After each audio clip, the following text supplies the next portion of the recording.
especial sobre o MST, a função social da terra, os objetivos que o MST tem para o Brasil, a necessidade, a urgência de fazer reforma agrária, um outro modelo, né, de ocupação da terra, não usando veneno, não destruindo a natureza, é fundamental. O nosso mandato tem um compromisso direto para poder avançar a reforma agrária no Brasil, garantir alimento saudável e acessível para toda a sociedade. Eu costumo dizer que eu tenho duas vidas. Uma antes do movimento e outra depois do movimento. Porque antes eu não tinha o conhecimento de ser humano, de ser gente, de reconhecer a outra pessoa. Hoje eu me sinto uma pessoa transformada e quando a gente faz as ocupações, a gente não faz só pelo direito à terra, porque não adianta a gente ter só a conquista da terra. Depois o direito a ter casa e infraestrutura. Porque, infelizmente, além da gente lutar pela terra, ainda tem que lutar por isso tudo que vem depois, porque, infelizmente, a nossa lei não cumpre o que é para ser a reforma agrária. A demanda por reforma agrária é uma demanda histórica, né, do povo brasileiro, desde o fim da escravidão, que na realidade não foi realizada a reforma agrária justamente para que o povo escravizado não tivesse terra. Por isso chega aí na Constituição, em 1988, esse direito, e como bem disse a Maria, esse direito ter entrado na Constituição não quer dizer que ele foi exercido.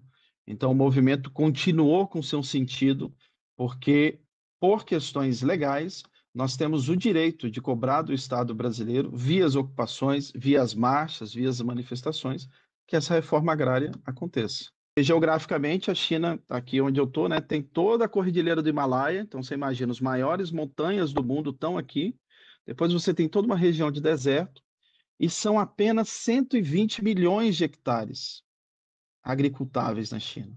No Brasil, são mais de 300 milhões de hectares. Por outro lado, esses 120 milhões de hectares têm, vivendo neles, 240 milhões de unidades familiares. Enquanto no Brasil nós temos os 4 milhões de agricultura camponesa, de agricultura familiar, porque não foi feita a reforma agrária. Em aí, mais ou menos, 80 milhões de hectares. A terra é um bem finito, e é um bem central para qualquer país do mundo. Então, quando você tem pouquíssimas famílias dominando, controlando esse bem na sua mão, o que eles vão fazer? Toda a riqueza produzida nesse bem, que deveria ser distribuído para o povo, é acumulado por essa família, por essas pessoas, pelos latifundiários. Então, não há, Mauro, não há nenhum país no mundo, capitalista ou socialista, que se desenvolveu realmente sem ter feito reforma agrária, porque esse é um elemento fundamental do desenvolvimento nacional. A nossa Constituição tem nos seus artigos, uma base que se chama função social da terra. De novo, né, como é um bem limitado, então ele até no Brasil é privado, mas ele tem que seguir algumas regras. Essas regras são: ele não pode ter trabalho escravo. Essa terra não pode cometer crimes ambientais.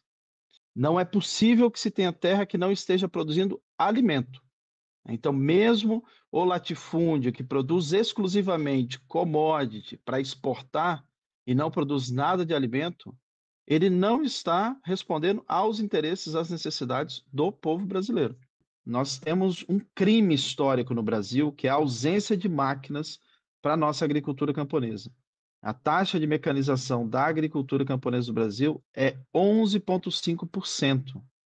Em algumas regiões, como no Nordeste, é 2,7%.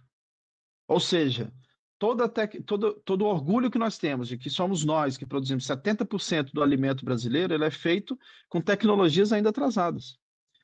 E na China, aqui na China, essa mecanização está na casa dos 73%.